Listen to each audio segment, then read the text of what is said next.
Hello friends, बरायबाय चेनेलाव फिन खनसेबाव दायो नोंथांमोना नायगासिनो दङ बड' जब इनफो अफिशियल इउट्युब चेनेलाव दा फाइनाली नोंथांमोन आं मोनसे आपडेट खोन्थादोंमोन फुङावहाय बेनो जाबाय दिनै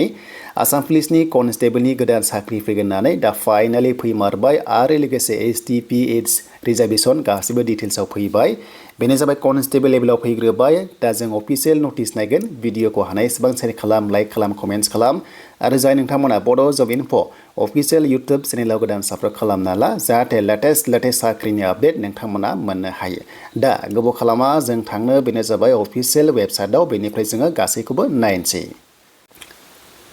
दायो जों फैबाय अफिशियल वेबसाइटआव फैनाय लोगो लोगो नोंथांमोना मोनमारबाय बेनो जाबाय दिनै 5 डिसेम्बर 5 डिसेम्बर बिनि गेजेराव गोदान अफिशियल नटिस फैबाय जों बेयाव क्लिक खालामनांगोन आरो क्लिक खालामनाय लोगो लोगो नोंथांमोननि गोदान अफिशियल नटिसआ फैबाय नै अके दा बेवहाय पस्टआ ओरैबायदि नोंथांमोना बेवहाय नुदों 1052 बे पस्टआ जाबाय UB लेभेलाव दे आरो नोंथांमोना 663 पस्ट मोनदों बे जाबाय AB लेभेलाव एबारै ABआव खम फैदों आरो UBआव बांसिन दङ आरो बिनि स्केल पेखौ नायोबा नोंथांमोना मोनदों नै बेनो जाबाय 14,000 निफ्राय जागायनानै 70,000 आरो लोगोसे ग्रेड पे दङ 5,600 नोंथांमोना मोनदों अनलाइन जागायसिगोन बेनो जाबाय 16 डिसेम्बर आरो लास्ट डेटआ 16 जानुवारि 2026 दा बेखिनिखौ मोनथिबाय पस्टआ समजों लोगोसे बारायनो हागौ दायो मोनदों AB आरो लोगोसे जोङो UB पस्टआ मोनबाय कनस्टेबल लेभेलाव दानिया खथा जोंनि रिजार्वेशना नायदों नै बेखिनि पस्टनिफ्राय जों नायदों STP नायोबा 10% मोनदों UB लेभेलाव आरो लोगोसे AB लेभेलाव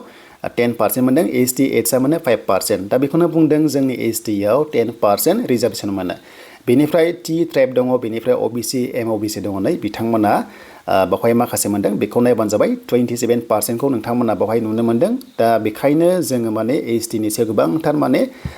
दावराव जागासिनो दङना जोंनि खथाया बेखिनिल' आरो दानिया जों फैबाय वमेनफ्रा 30% बेवहाय रिजार्वेशन मोनदों नै अके हिन्जावफ्रा माने बेखिनिखौ माने रिजार्वेशन मोनदों ABUBआव दानिया नेक्स्ट लेभेल जों नायोबा मिलिटेन्सि एफेक्टेड एरिया 5% UB लेभेलाव ABआवबो 5% थिग बेबादिनो माखासे मिलिटेन्ट दङ अर्गेनाइजेसन नोंथांमोना मोनदों नै फर्मार मेम्बार मिलिटेन्ट दङ आरो बेवहाय नायोब्ला 5% मोनदों बिथांमोना आरो हम गार्डआव मावनाय दङब्ला बा BDP बा सिभिलाव मावनाय दङबा 1% मोनदों बेखिनिखौ नाय स्पेशल फोर्स अफिसार ASPO होनना बुंदों 1% बेनिफ्राय स्पर्ट्स पार्सना बेवहाय 1% मोनदों आरो दानिया जों मिलिटेन्ट होनोबा एक्स NDB केडार्सआ बाव गोग्लैनो हागौ नोंथांमोना बेवहाय गोग्लैनो हागौ नैबेखिनियावहाय फर्मार मेम्बार अफ मिलिटेन्ट अर्गेनाइजेसन होनना बुंदों डेट मिन्स मा एक्स NDB केडार्सआ बेवहाय गोग्लैनो हागौ आरो अके बेवहाय डाइरेक्टलि मेनसन खालामाखै दानिया नोंथांमोना मोनदों नै बेखिनि स' नोंथांमोना आसामनि जाथारनांगोन PRC माने जोंना एक्सुवेलि नाङा कास्टआनो जायो ST बेनो जागोन दानिया नोंथांमोननि बैसो दा बैसो होनोबा मिनिमाम 18 इयार्स आरो मेक्सिमाम जोंनि STआ 30 इयार्ससिम बे पस्टआव इलिजिबल जागोन अके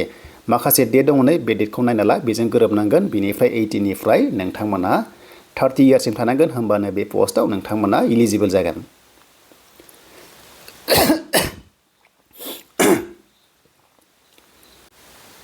स' दानिया फरायनाय मिथिखायो जे UB लेभेलाव नोंथांमोना HS पास खालामनांगोन बेनिफ्राय AB लेभेलाव मिनिमाम 10 पास जुदि HS पास बा नोंथांमोना डिग्री पास बा नैबे गासैबो पस्टआव नोंथांमोना मा खालामनो हायो अके नाथाय जायफ्रानिकि 10 पासल' नोंथांमोना UBआव खालामनो हाया जुदि नोंथाङा HS पास बा मोननैबो पस्टआव खालामनो हागोन आरो डिग्री पास बाबो खालामनो हायो टेनसन गैया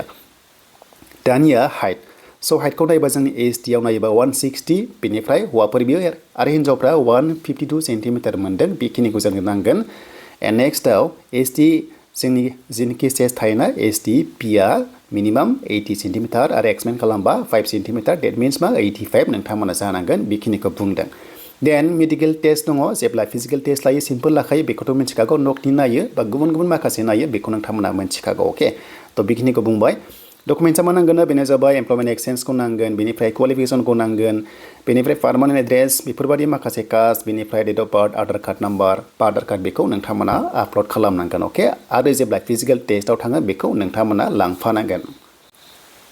दा बेखिनिखौ जों मोनबाय माखासे डकुमेन्ट्सखौ नोंथांमोना बेखौ साइजखौ नायदो जेब्ला अनलाइन एप्लाइ खालामो नोंथांमोना मोनसे भिडिअ स्पेशल खालामनाय जागोन टेनसन गैया बेनिफ्राय एमप्लयमेन्ट एक्सेसआ बेखौ नांथारगोन आरो एडिशनेल होनोब्ला जि एक्सपिरियेन्स दं नोंथांमोना नायदो नै हम गार्डनि दङ बेनिफ्राय 1 इयार 3 years दङ बेनिफ्राय BTP बिदि गोबां रोखोमनि सिभिल डिफेन्स दङ बेखिनिखौ मोनदों आरो नोंथांमोना जाहाथे दङबा नोंथांमोना बेखौ होनांगोन अके देन स्पर्ट्सनि दङ NCC दङबा नोंथांमोना होनांगोन दानिया माखासे सिलेक्शन प्रसेसआ बेनो फिजिकल टेस्ट रिटेन टेस्ट आरो भाइभा टेस्ट नोंथांमोना बेवहाय मोननो हादों अके दा बेखिनिखौ बुंदों दानिया नेक्स्टआव स' माखासे गोबांथार माने एक्सट्रा दङ नोंथांमोना अफिसियेल नटिसखौ नायजोब जेरैहाय नोंथांमोननि UB लेभेलाव 40 नाम्बार बेनिफ्राय AB आव 60 नाम्बारनि सिलेक्शन प्रसेस दङ बेखौ नोंथांमोना मिन्थिखागौ